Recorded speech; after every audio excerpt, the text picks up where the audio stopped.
தியானம் நாம் நமக்குள் நம் ஆன்மாவுக்குச் செல்லும் பயணம். தியான நிலையைப் பெற நாம் நம் உடல், மனம் இவைகளை கடந்து செல்ல வேண்டும். நம் உடலும் மனமும் கடந்தவுடன் பிரபஞ்ச சக்தி அதிகமாக நம்முள் பாயும். தியானம் செய்வதை நாம் அதிகரிக்க அதிகரிக்க நம் ஆத்ம ஞானம் பெருகும். நாம் இப்பொழுது அறிவு பற்றி தெரிந்து கொள்ளலாம். அறிவு தியானத்தின் மூலம் நமது அறிவாற்றல் விரிவடையும்.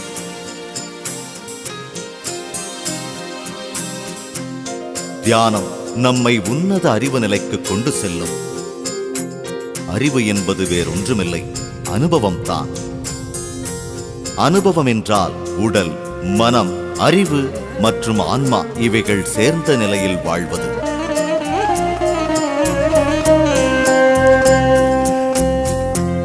இந்த அதிக சக்தி நாம் மேற்கொள்ளும் செயல்களில் அதிக ஈடுபாட்டை ஏற்படுத்திக் கொடுக்கும்.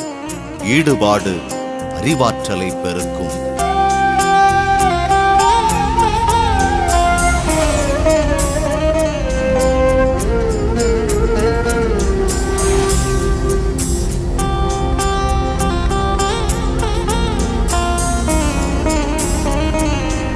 அறிவு பெருகுவதன் மூலம் புரிதலும் ஞானமும் அதிகரிக்கும்.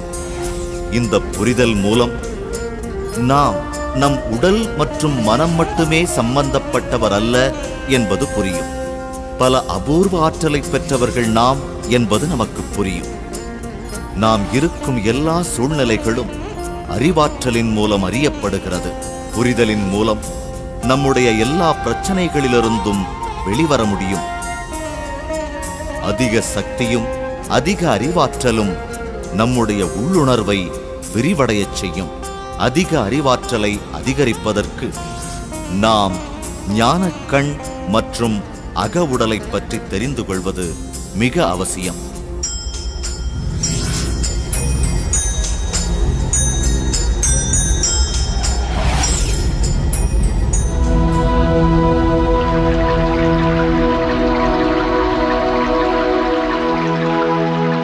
ஆன்மாவின் முக்கிய கருவி ஞானக்கண்.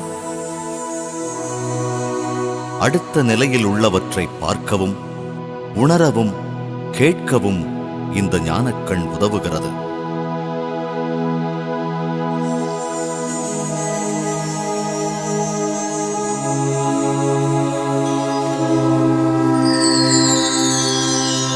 தியானம் மேற்கொள்வதை ஒருவர் அதிகரித்தால் அதிகமான பிரபஞ்ச சக்தி பாயத் தொடங்கும். அதிக சக்தி ஞானக்கண் திறக்க வழிவகுக்கும். தியானிப்பவர்களுக்கு ஒரு மறக்க முடியாத அனுபவம் கிடைக்கப் பெறும்.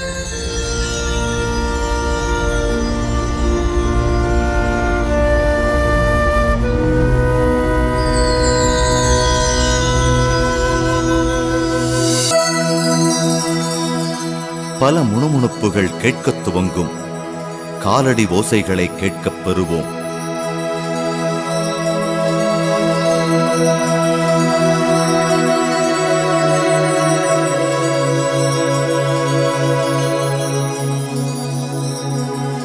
நாம் ஒரு இருட்டான சுரங்கம் வழியாக பயணிப்பதைப் போல் உணர்வோம்.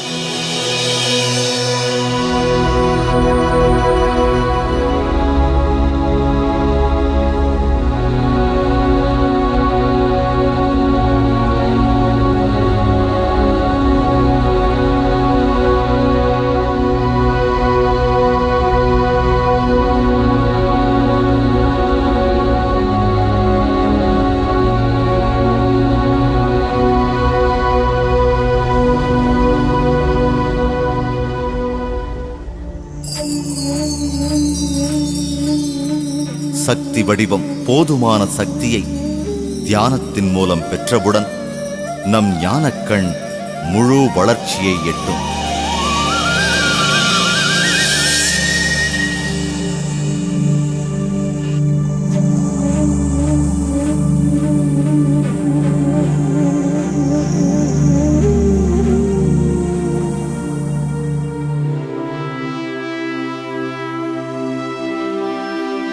இந்த நிலையில் நாம் நம்மை சுற்றி நடப்பதையும் அடுத்த நிலையில் நடப்பதையும் தெள்ளத் தெளிவாக பார்க்கலாம்.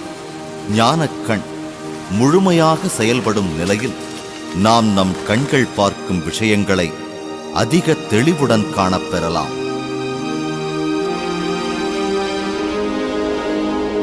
நமது 5 அறிவுக்கு மீறிய சம்பவங்களை நாம் தெளிவாக காணலாம். வார்த்தைகளில் அடக்க முடியாத பல புதிய விஷயங்களை நாம் உணரலாம்.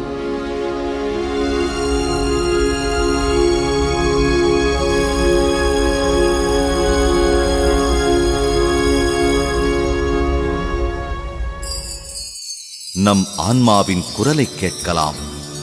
அடுத்த நிலையில் உள்ள பல ஒலி மற்றும் ஒலி கருவிகளின் ஓசையை கேட்கலாம்.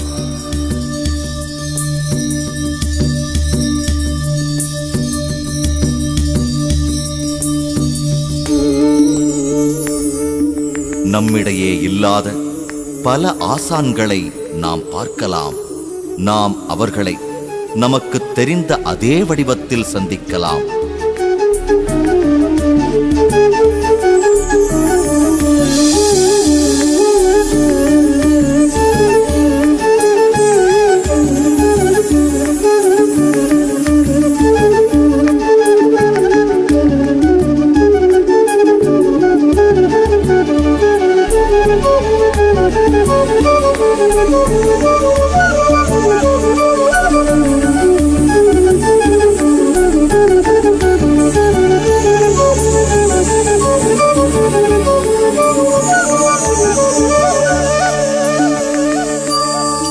மேலும் தியானத்தின் மூலம் நம் ஆசான்களை ஒரு ஒளிவட்டமாக நாம் காணலாம். ஒளிக்கீற்றைப் போல் ஆசான்கள் நம் ஞானக் கண்ணுக்கு தென்பட்டாலும் அந்த ஒளிவட்டம் நமக்கு எந்த ஆசானின் ஒளிவட்டம் என்று புரிகிறது. அவர்களுடைய அருள் உரைகளைக் கூட நம்மால் கேட்க முடியும்.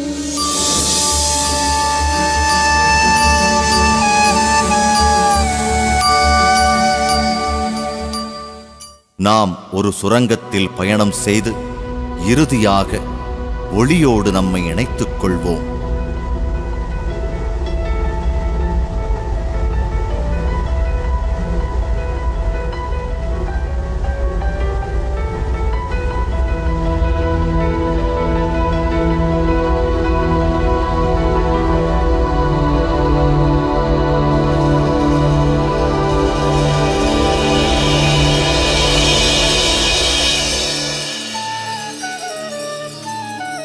ஞானக்கண் பற்றி தெரிந்து கொண்டதால் நமக்கு நன்மைகள் சில. நம்முடைய பிரச்சனைகளிலிருந்து விடுபட நம்முடைய ஆசான்களின் அறிவுரைகளை கேட்டுப் பெறலாம். அடுத்த நிலையில் உள்ளவற்றை பார்த்தும் உணர்ந்தும் நம் கேள்விகளுக்கு விடைகள் கிடைக்கப் பெறலாம். இதன் மூலம் நம்முடைய செயல்களில் மாற்றம் தோன்றும். நம்முடைய நம்பிக்கைகளில் மாற்றம் பிறக்கும். நம்முடைய புரிதல்கள் மாறும். 3வது கண் அனுபவத்தின் மூலம் வாழ்க்கை பற்றிய நம் கண்ணோட்டமே மாறும்.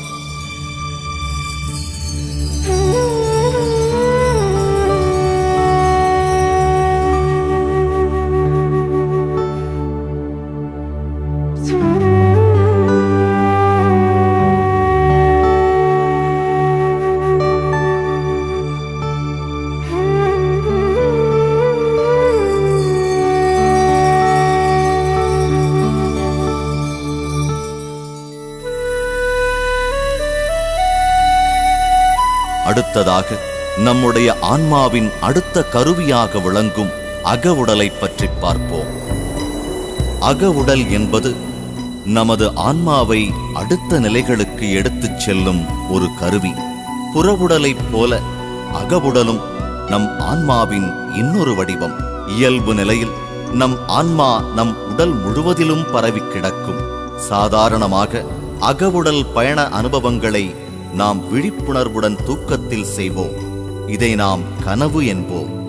அகவுடல் பயணத்தை நாம் தியானத்தில் விழிப்புணர்வோடு செய்வோம். அகவுடல் அகண்டம் காலம் இரண்டையும் கடந்து செல்லும் ஆற்றல் பெற்றது. இந்த அகவுடல் பயணங்களை உணர்ந்த பின் பல புதிய பரிமாணங்கள் காணப்பெறலாம்.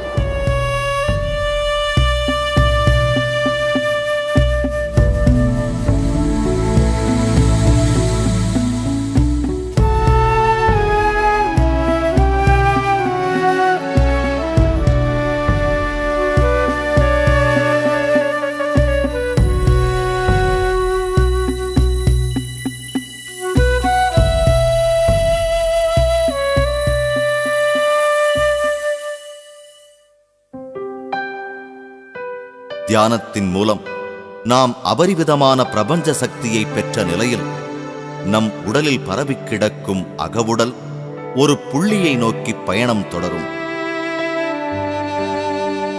இந்த ஆன்மா பயணிக்க துவங்கியவுடன் உடலில் ஒரு நடுக்கம், அசைவு ஏற்படும்.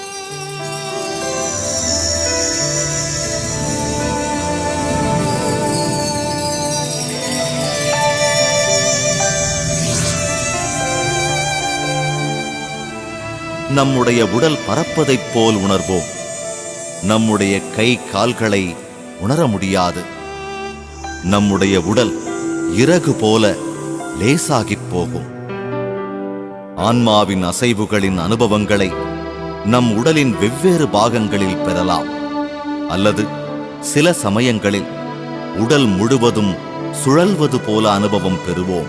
இதை ஆன்மாவின் அசைவுகள் என்பார்கள்.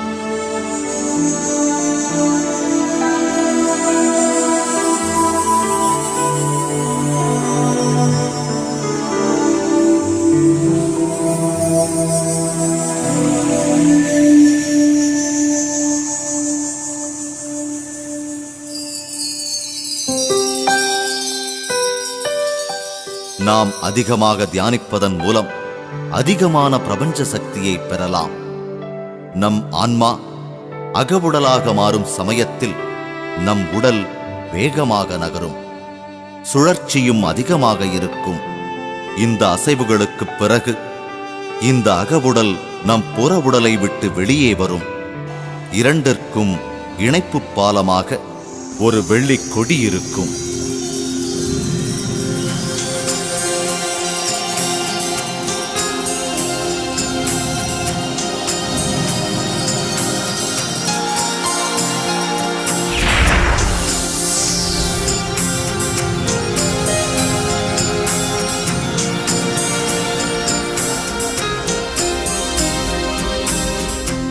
இந்த வெள்ளிக் கொடி என்பது துரிதகதியில் செயல்படும் உள்ளுணர்வு. இதுதான் புறவுடலுக்கும் அகவுடலுக்கும் இடையேயான தகவல்களை பரிமாற்றம் செய்ய உதவும்.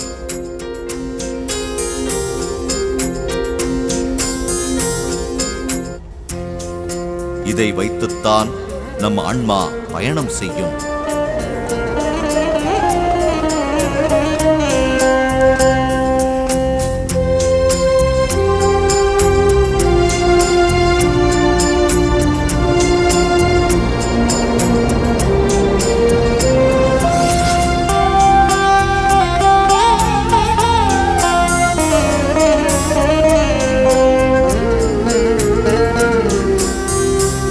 இந்த ஆன்மா பயணத்தின் பொழுது நமது அகவுடல் பல நிலைகளை கடந்து பயணிக்கும். நிலம், நீர், நெருப்பு, காற்று, ஆகாயம்.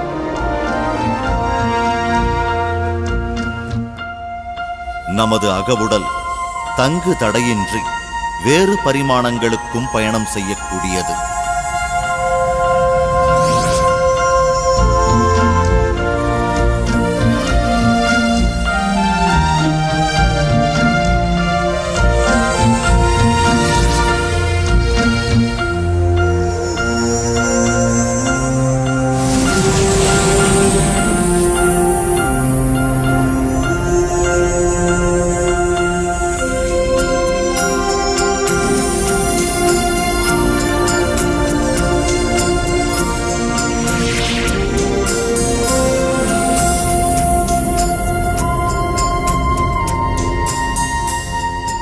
தியானிப்பவர் தம் உடலை விட்டு வெளியே வந்து தம் புற உடலையே காண முடியும்.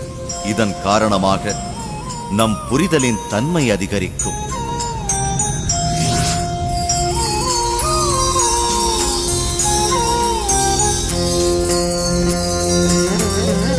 இதன் காரணமாகத்தான் தன் உடல் மற்றும் மனதிற்கு மட்டுமே நாம் சம்பந்தப்பட்டவர்கள் அல்ல என்பது புரியும்.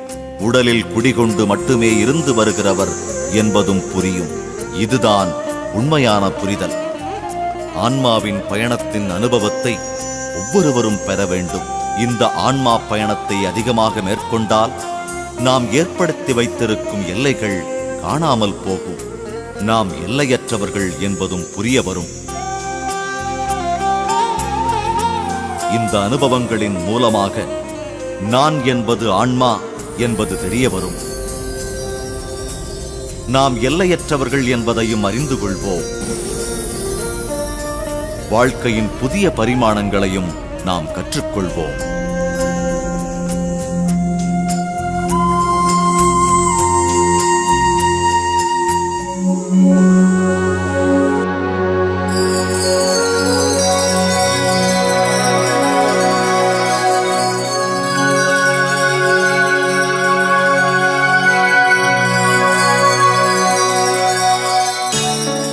தியானத்தை அதிகமாக மேற்கொண்டால் நமக்கு அதிக அளவில் பிரபஞ்ச சக்தி கிடைக்கப் பெறும். நாம் செய்து கொண்டிருக்கும் பணியில் நம் ஈடுபாட்டை பிரபஞ்ச சக்தி அதிகரிக்கச் செய்யும். நம் உடல், மனம், உள்ளுணர்வு எல்லாமே முழு ஈடுபாட்டுடன் செயல்படத் துவங்கும். நமது சூழ்நிலைகள் நமக்கு முழுமையாக புரியும். புரிதல் என்பது வேறொன்றுமல்ல, நம் அறிவுதான்.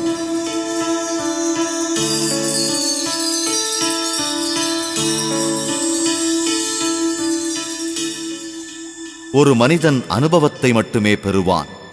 அந்த அனுபவத்தின் மூலம் கிடைக்கப் பெறும் அறிவாற்றலை காணத் தவறிவிடுவான். காரணம், எல்லா சூழ்நிலைகளையும் அதன் அனுபவங்களையும் தன் புற உடலின் மூலம் மட்டுமே பெறுகிறான். ஆனால் ஒரு தியானிப்பவர் சுழலின் தன்மையை முழுமையாக அறிவார்.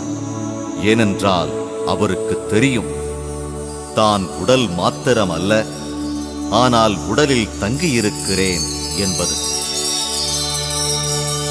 இந்த சூழ்நிலை உருவாவதற்கு காரணம் தன்னை செதுக்கிக் கொள்ளத்தான் என்பது அவருக்கு புரியும். தியானத்தின் மூலம் நமக்கு கிடைக்கும் அனுபவங்களை நம்முடைய அன்றாட வாழ்க்கையில் செயல்படுத்த துவங்கியவுடன் வாழ்க்கையை பற்றிய நம் புரிதலின் தன்மை அதிகரிக்கும்.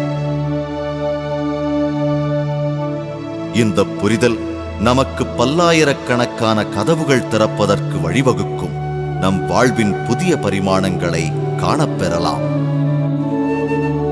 நம் புரிதல், நம் அறிவாற்றல், நம் பார்வை எல்லாமே விரிவடையும். நமது உள்ளுணர்வை நியாயமானதாக்கும். இதன் மூலம் நமக்கு ஞானம் கிடைக்கும்.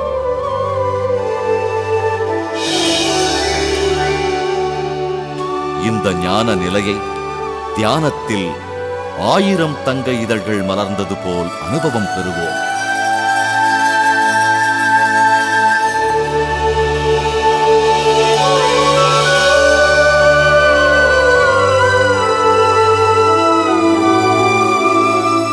ஒவ்வொரு இதழும் புரிதலின் புதிய பரிமாணம்.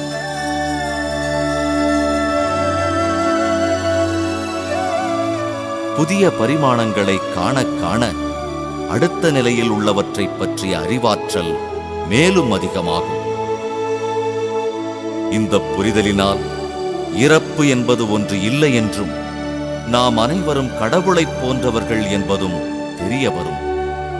பிறப்பு என்பது என்ன, இறப்பு என்பது என்ன, இதை பற்றியெல்லாம் நமக்கு புரிய வரும்.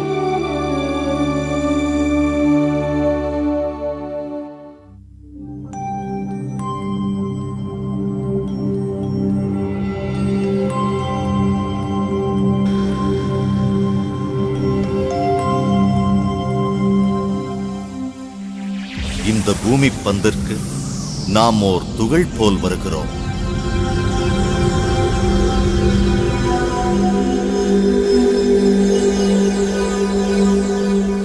ஒரு மூலத்திலிருந்து வரும்பொழுது நமக்கான ஒரு அகவுடலை வடிவமைத்துத்தான் வருகிறோம். இந்த பூமியில் உன்னத அனுபவங்களை பெறவே நாம் வருகிறோம்.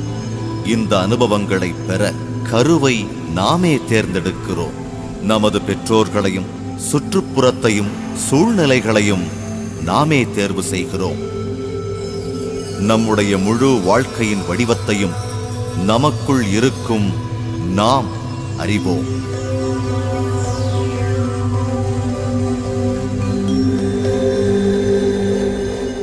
அன்னையை தேர்ந்தெடுத்த பிறகு ஆன்மா என்னும் துகள் அன்னையின் கருவறைக்குள் நுழைகிறது.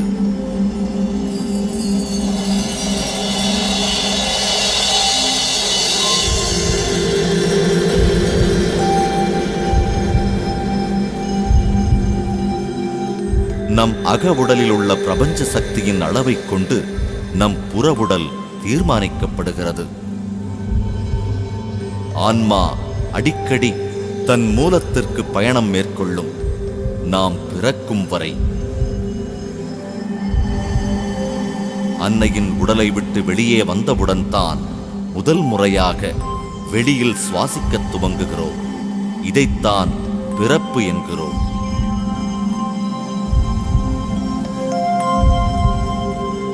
பிறந்த முதல் நாளிலிருந்து 7 வயது வரை மூலத்துடன் இணைந்திருக்கும். மனம் 7 வயதிலிருந்து செயல்படத் துவங்குகிறது. 14 வயதில் முழு வளர்ச்சி அடைகிறது. அறிவாற்றல் 14 வயதில் துவங்கி 21 வயதில் முழு வடிவம் பெறுகிறது.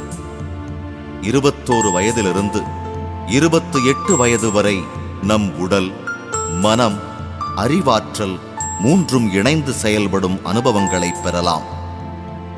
28 வயதிலிருந்து வாழ்க்கை நம் சுய அறிவு சொல்வதை கேட்டு அதன்படி நடக்கிறது. ஆத்ம ஞானத்தை அறியத் தவறினால் நம் ஆன்மா உடலுக்கும் மனதிற்கும் இடையில் மாட்டித் தவிக்கும். இதன் காரணமாக பல இன்னல்களுக்கு ஆளாவோம். சூழ்நிலைகளை புரிந்து கொள்ள முடியாமல் போகும்.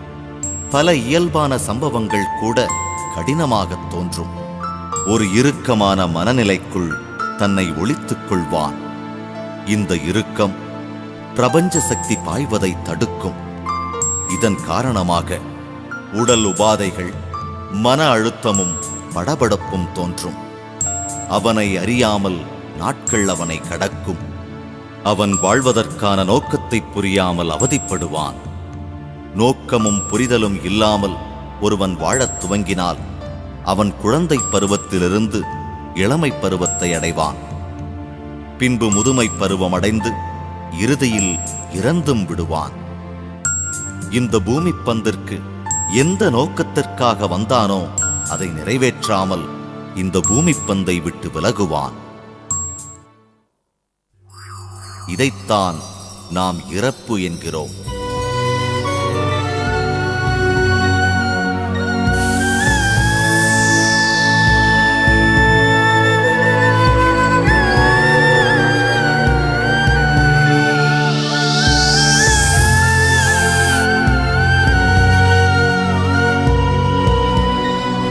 இறந்த பின்னும் இறுக்கமான அவன் மனதும் தவறான புரிதலும் அவன் மீண்டும் மூலத்தைச் சென்றடைய முடியாமல் தடுக்கும்.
தவறான புரிதலின் காரணமாக அவன் தனக்கான நரகத்தை அவனே உருவாக்கிக் கொள்வான்.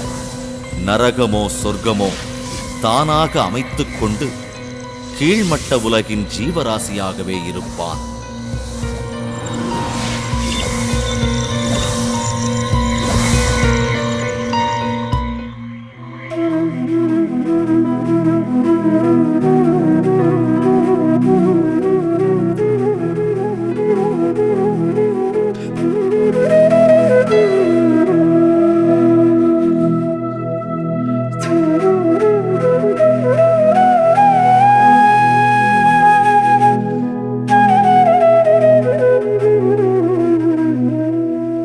எப்பொழுது ஒருவன் தன் உடல், மனம், அறிவு, ஆத்மாவோடு இணைந்து வாழ்கிறானோ அப்பொழுதுதான் அவன் எல்லா சூழ்நிலைகளிலும் மன நிறைவுடனும் சந்தோஷத்துடனும் காணப்படுவான்.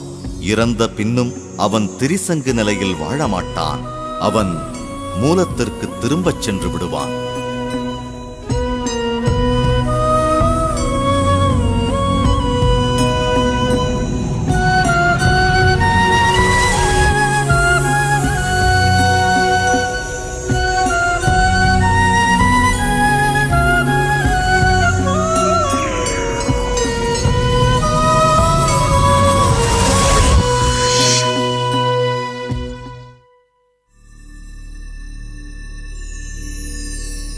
ஞானக்கண் ஆன்மாவின் பயணம், பிறப்பு மற்றும் இறப்பு. இதன் மூலம் நமக்கு அறிவாற்றல் கிடைக்கப் பெற்றால் அந்த அனுபவங்கள் நம் உடல், மனம், அறிவு, நாம் மற்றும் நம் வாழ்க்கை முறையை தெளிவாக புரிந்து கொள்ள முடியும். ஆன்மா என்பது சக்தியும் அறிவும் இணைந்த ஒன்றுதான். ஆன்மா பூமிக்கு வருவதன் நோக்கம் அதிக அறிவாற்றலும் சக்தியும் பெறுவதற்காகத்தான். இதன் மூலம் ஆன்மா படைப்பாளியாக மாறுவான். இந்த புரிதலை நாம் தெரிந்து கொண்டு வாழ்ந்தால் இந்த பிரபஞ்சத்தை பற்றி முழுமையாக அறிந்து கொள்ளலாம்.